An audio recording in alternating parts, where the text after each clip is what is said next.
എല്ലാവർക്കും മനക്കുട്ടൻസ് കിച്ചണിലേക്ക് സ്വാഗതം. ഞാൻ നിങ്ങളുടെ രാഖി. പിന്നെ എല്ലാവർക്കും സുഖമല്ലേ? പിന്നെ വേറെ എന്താ വിശേഷം?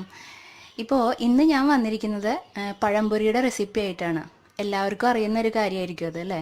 പക്ഷേ ചില കുട്ടികൾ എന്നോട് ചോദിച്ചിരുന്നു, എൻ്റെ ഫ്രണ്ട്സിൻ്റെ അനിയത്തി ആരാധിക, അവൾ ചോദിച്ചിരുന്നു ഇങ്ങനെ പഴംപൊരിയുടെ റെസിപ്പി ഒന്ന് ഇടോ ചേച്ചി എന്ന് ചോദിച്ചിരുന്നു. ശരി, അപ്പോൾ അടുത്തത് ഞാൻ പഴംപൊരിയുടെ റെസിപ്പി ഇടാമെന്ന് പറഞ്ഞു. ഓക്കെ, അപ്പോൾ നമുക്ക് എങ്ങനെയാണ് പഴംപൊരി ഉണ്ടാക്കാൻ നോക്കാം. പഴംപൊരി ഉണ്ടാക്കാനായിട്ട് നമ്മൾ സാധാരണ നല്ല പഴുത്ത പഴമാണ് ഉപയോഗിക്കുക. അപ്പം ഞാൻ ദേ ഇവിടെ നല്ല പഴുത്ത നേന്ത്രപ്പഴം കണ്ടില്ലേ, നല്ലോണം പഴുത്തതാണിത്, കറുപ്പൊക്കെ വന്നിട്ടുണ്ട്.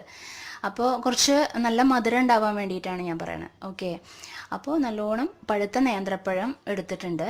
പിന്നെ എന്താ വേണ്ടതെന്ന് വെച്ചിട്ടുണ്ടെങ്കിൽ മൈദ ഉപയോഗിക്കും ചിലർ, പക്ഷെ ഞാൻ മൈദ ഉപയോഗിക്കണില്ല. എന്നുവെച്ചാൽ മൈദ വയറിന് കേടാന്നൊക്കെ ഇങ്ങനെ എല്ലാവരും പറയുന്നുണ്ട്. അപ്പം അതിൻ്റെ പേരിൽ തന്നെയല്ല ഞാൻ മൈദ അങ്ങനെ വാങ്ങി വെക്കാറുമില്ല. അപ്പം അതിന് പകരം ഞാൻ കടലപ്പൊടിയും നമ്മുടെ കടലപ്പൊടി ഉണ്ടല്ലോ, കടലപ്പൊടിയും പിന്നെ അതുപോലെ തന്നെ അരിപ്പൊടിയാണ് ഉപയോഗിക്കുക.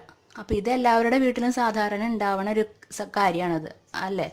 അപ്പോൾ നമുക്ക് അതായത് ഇപ്പോൾ കടലപ്പൊടി 1 സ്പൂൺ എടുത്ത് കഴിഞ്ഞിട്ടുണ്ടെങ്കിൽ അരിപ്പൊടി 1/2 സ്പൂൺ എടുക്കുക. ഓക്കെ, മനസ്സിലായില്ലേ? അതിൻ്റെ ഞാൻ കാണിച്ചു തരാം കേട്ടോ.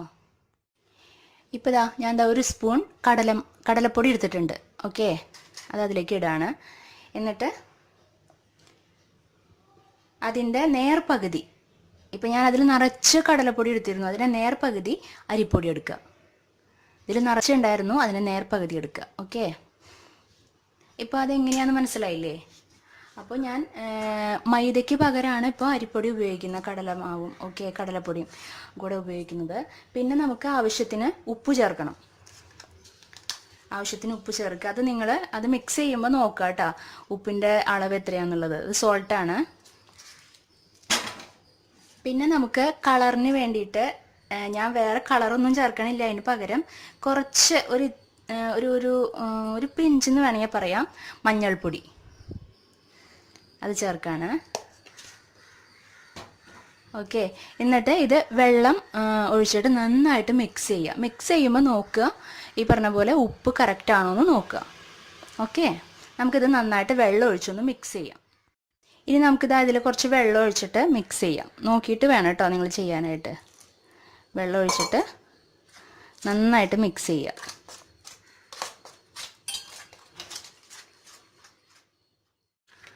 കണ്ടില്ലേ, ഈ രീതിയിൽ മിക്സ് ചെയ്യുക. നമുക്കതിൽ ഈ പഴം അതിൽ നന്നായിട്ട് ഡിപ്പ് ചെയ്തെടുക്കണം. അതിന് വേണ്ടിയിട്ട് ഇത് ഏതാ കൺസിസ്റ്റൻസി കണ്ടില്ലേ, ഈ രീതിയിൽ നന്നായിട്ട് മിക്സ് ചെയ്യുക കേട്ടോ. ഇനി നമുക്ക് നേന്ത്രപ്പഴം കട്ട് ചെയ്യാം.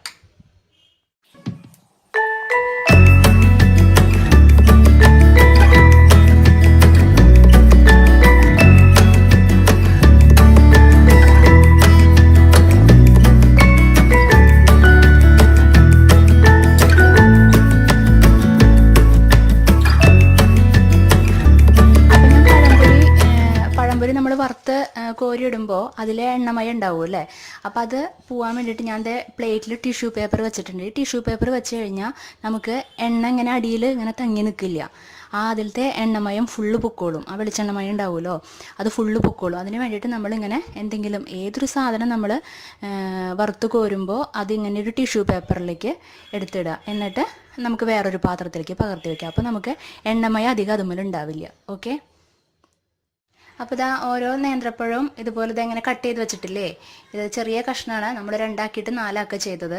അത് ഇതുപോലെ ഇങ്ങനെ ഇട്ടിട്ട് അതിൽ എല്ലാ ഭാഗത്തേക്കും ആക്കിയതിന് ശേഷം സ്പൂൺ കൊണ്ട് നമുക്ക് വെളിച്ചെണ്ണയിലേക്ക് കോരിയിടാം. ഓക്കെ, അപ്പോൾ ഞാൻ പാൻ സ്റ്റൗവിൽ വെച്ചിട്ടുണ്ട്. അപ്പോൾ നന്നായിട്ട് ചൂടായിട്ടുണ്ട് പാൻ. ഇനി നമുക്ക് അതിലേക്ക് വെളിച്ചെണ്ണ ഒഴിക്കാം. വെളിച്ചെണ്ണയിലാണ് ഞാൻ ഉണ്ടാക്കുക കേട്ടോ. നമുക്ക് ആവശ്യത്തിന് ഒഴിച്ചാൽ മതി. ഞാൻ അധികം വെളിച്ചെണ്ണ ഒന്നും യൂസ് ചെയ്യാറില്ല, എന്നുവെച്ചാൽ വല്ലാണ്ട് ഡീപ്പ് ഫ്രൈ ചെയ്യാറില്ല. ഓക്കെ, അപ്പോൾ നമുക്ക് ആവശ്യത്തിന് ഒഴിക്കുക. ഈ വെളിച്ചെണ്ണ ഒന്ന് ചൂടായി വരട്ടെ.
നമ്മളതേ പഴംപൊരി റെഡി ആയിട്ടുണ്ട്, കണ്ടില്ലേ എങ്ങനെയുണ്ട്?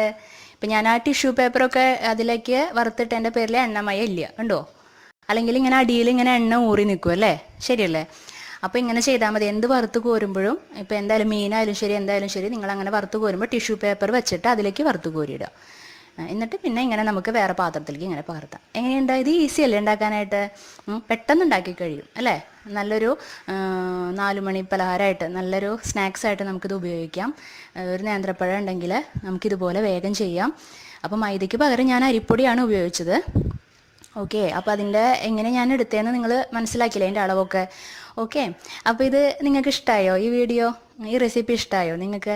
അപ്പോൾ ഇഷ്ടപ്പെട്ട് കഴിഞ്ഞിട്ടുണ്ടെങ്കിൽ ഈ വീഡിയോയ്ക്ക് ലൈക്ക് ചെയ്യാനും അതുപോലെ കമൻറ്റ് ചെയ്യാനും ഷെയർ ചെയ്യാനും ഒന്നും മറക്കരുത് കേട്ടോ.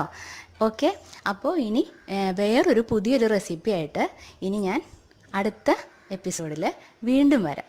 Okay, bye, thank U.